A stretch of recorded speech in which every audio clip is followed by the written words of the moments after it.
चाहे वो बंगाल देख लीजिए, आप चाहे बिहार में आ जाइए, आप चाहे पंजाब में चले जाइए, आप दिल्ली में आ जाइए, आप उत्तर प्रदेश में आ जाइए, गठबंधन नाम की कहीं कोई चीज़ नहीं है। ये लोग अत्यंत महत्वाकांक्षी लोगों का, दिशाहीन लोगों का एक जमघट है, और जिनकी कोई साख नहीं है। इन लोगों को अवसर बहुत मिले हैं, लेकिन उन अवसरों का इन्होंने उस ढंग से उपयोग नहीं किया कि जनता इनके ऊपर भरोसा कर सके। सबको साथ लेकर का चलने का कोई भाव है तो वो राम के द्वारा हमको प्राप्त होता है, ये उन्होंने एस्टेब्लिश किया। तो ये उनका बड़ा भारी योगदान है देश की राजनीति के अंदर। जी नहीं, वो रहेंगे ही, वो इस दृष्टि से इतिहास पुरुष है वो, क्योंकि जिस प्रकार से उस मुद्दे को फोकस में उन्होंने लाया और देश की अस्मिता के साथ, देश की पहचान के साथ राम के व्यक्तित्व, राम को जोड़ा, ये उन्हीं का। राम कोई सांप्रदायिक विषय नहीं है, राम कोई हिंदू मुस्लिम का विषय नहीं है, राम आस्था का विषय है, राम इस देश की पहचान है। यदि इस देश के अंदर कहीं एक सभा हुई थी, चुनाव की सभा हुई थी, माननीय अडवाणी इन दोनों उप प्रधानमंत्री और गृह मंत्री थे, तो वो आए थे, और जिसमें दयानंद गुप्ता जी ने पार्टी ज्वाइन की थी, जीआईसी के मैदान के अंदर हुई थी। तो उस वक्त मेरा पहला एक मेजर इंटरेक्शन के साथ हुआ। मैं महानगर का अध्यक्ष भाजपा का हुआ करता था। उसके बाद संयोग ऐसा हुआ कि मिलता रहता था मैं, और मैंने बराबर ये पाया कि उप प्रधानमंत्री, गृह मंत्री Z+ की सुरक्षा के बावजूद कभी भी उनके आवास पर जाने में कभी कठिनाई नहीं हुई। फ़ोन करते थे, स्वीकृति आती थी, और कभी उनके दरवाजे पर खड़ा नहीं होना पड़ा। उनका दरवाज़ा खुला मिलता था, चेकिंग होती थी नियमानुसार, सारी जो वो है औपचारिकताएं वो पूर्ण होती थी, परंतु वहाँ बैठते थे, एक कप चाय पीते थे, निश्चित समय के ऊपर अडवाणी जी आते थे, सहज ढंग से बात करते थे। माने ऐसा जो है सहज स्वभाव के और इतने बड़े नेता, ये बड़े अद्भुत उनका व्यक्तित्व है। और वो 96 आई थिंक 1900, उनका जन्म जो है 1926 का है, तो 96 हो गए, 97 साल में चल रहे हैं वो। तो वो स्वस्थ रहें, और बहुत उनकी और बहुत सारी फिर संसद के अंदर की बहुत स्मृतियाँ। हमने कहीं अच्छा बोला मान लीजिए, तो ही वॉज द वन जो आकर के पीठ पर आकर के कहते आज आपने अच्छा बोला।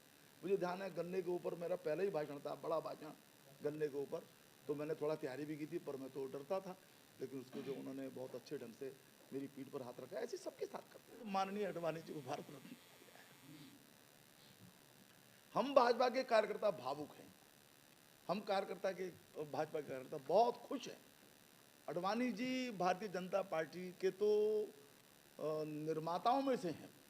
1980 में भाजपा का जन्म हुआ, हालांकि अडवाणी जी तो जनसंघ का जो संस्करण था उस तब से निरंतर काम करने वाले कार्यकर्ता रहे हैं। तो भारतीय जनता पार्टी को उन्होंने जिस प्रकार से खड़ा किया, अटल जी अडवाणी जी की जोड़ी पूरे देश में, दुनिया में प्रसिद्ध थी। एक वक्त हम दो रह गए थे, लेकिन तब भी उन्होंने कार्यकर्ताओं के मनोबल को बनाए रख करके और जो परिश्रम किया, कठोर परिश्रम किया, और भाजपा फोकस के अंदर आई। आपने ध्यान वो कहा करते थे कि हमको लोग AK हंगल की तरह एक फिल्मों का साइड का अभिनेता समझते थे, लेकिन अब वो फोकस में आ गए। राम जन्मभूमि आंदोलन जो था उसकी संपूर्ण संरचना, उसको करना, उस पर कठोर परिश्रम करना, ये अडवाणी जी का विषय। और लेकिन उसके अलावा भारतीय जनता पार्टी के अलावा राजनीतिक क्षेत्र के अंदर भी, चाहे वो सरकार में रहे हों और चाहे वो संगठन में रहे हों, जिस मर्यादा का उन्होंने सदैव पालन किया वो बहुत अद्भुत है। और इसलिए उनको भारत रत्न देना, हम गदगद हैं, और हम माननीय अडवाणी जी को प्रणाम करते हैं, और हमारे माननीय प्रधानमंत्री जी सरकार का मैं अभिनंदन करते हैं। मिलाकर जो दृष्टि है वो ये है कि ईज ऑफ बिजनेस हो, ईज ऑफ लिविंग हो, सशक्तिकरण हो, ये जो सारी चीज़ें उनको लेकर के बजट भी आया है। और जैसा मैंने कहा क्योंकि नई घोषणा इसमें संभावित ही नहीं थी, इसलिए एक प्रकार से 10 वर्ष के कार्य का उल्लेख करते हुए और उस दिशा में हम लोग आगे बढ़ेंगे, इसकी उसमें संकल्पना की गई है। बाकी आपको पता है अभी मकानों का है, बहुत बारिश ये रहती थी कि भाई कुछ हम भी जाते हैं, दिशा की मीटिंग्स में जाते हैं कि कुछ अन्य लोग ऐसे रहते हैं जिनको मकान चाहिए, तो 4 करोड़ मकान हम लोग दे चुके हैं। बहुत बड़ी बात है ये। अब तक का आप इतिहास देखें तो कभी ऐसा हुआ नहीं। योजनाएं तो भले ही घोषित हुई हों, तो 2 करोड़ मकान हम और अधिक देंगे, इसका एक घोषणा की गई है, लक्ष्य दिया गया है। किसको देंगे अभी कुछ डिटेल उसका बताया गया है। नेचुरली गरीब को देंगे, मध्य वर्ग के लोगों को देंगे, या फिर जैसे वो द्रोण दीदी है, एक बड़ा कंसेप्ट है जो हमको नैनो यूरिया, नैनो DAP इस दृष्टि से बड़ा उपयोगी होगा, रोजगार का सृजन भी करेगा। तो उसमें 2 करोड़ सोचा तो उसको 3 करोड़ करेंगे। ऐसे कुछ जो घोषणाएं हैं महिलाओं को लेकर के, युवाओं को लेकर के, वो केवल एक मोटी मोटी वो की नीतिगत फैसले नहीं किए हैं। और वही बात मैं फिर कहना चाहता हूँ कि पूरा भरोसा है कि हम अपने काम के आधार पर, सरकार के काम के आधार पर और अपने कार्यकर्ता के परिश्रम के आधार पर अगला चुनाव प्रचंड बहुमत के साथ जीतेंगे। और कल तो खड़गे साहब भी कह गए, हालांकि बाद में उन्होंने ही ट्राई टू करेक्ट हिम कि भाई 400 पार है ना, तो उनके मुंह में घी शक्कर। आपको ध्यान होगा कि 2019 के चुनाव से पहले मुलायम सिंह यादव जी स्वर्गीय हो गए, उन्होंने कहा था कि आप ही लोग लौट करके आएंगे। तो विपक्ष का नेता यदि कोई इस प्रकार की बात कहता है तो वो इस बात को स्वीकार कर रहा होता है कि वास्तव में यशस्विता ये नरेंद्र मोदी जी के साथ है, जो कि साथ है, जो दिखाई देती है। ये मैं कहना चाहता हूँ। एक सेकंड बाद, क्योंकि यदि वित्त मंत्री जी ने कहा तो मैं कैसे कह सकता हूँ, लेकिन मुझे हो सकता है, लगता है कि आने वाले वर्षों के अंदर इस प्रकार के फिस्कल डिसिप्लिन का भी पालन केंद्र सरकार कराए कि जो केंद्र से राज्य सरकारों को पैसा जाता है उसमें एक मर्यादा हो और कैपेक्स का निश्चित रूप से प्रावधान उसके अंदर हो। हमने उसको बढ़ाया है और हमें उम्मीद है उसके कारण से जो रोजगार का सृजन होता है, जो इंफ्रास्ट्रक्चर का निर्माण होता है, वो सब होगा। वो इसी प्रकार से एक जो मैं बहुत बड़ी बात में सोचता हूँ, कल बहुत अच्छा उल्लेख हमारे एक युवा नेता ने किया, युवा मोर्चा के जो अध्यक्ष हैं, उन्होंने कहा कि हम रेवड़ी नहीं बांटते, हम जो है जनता को सरकार की तरफ देखने वाला नहीं बनाना चाहते, उसको आत्मनिर्भर बनाना चाहते।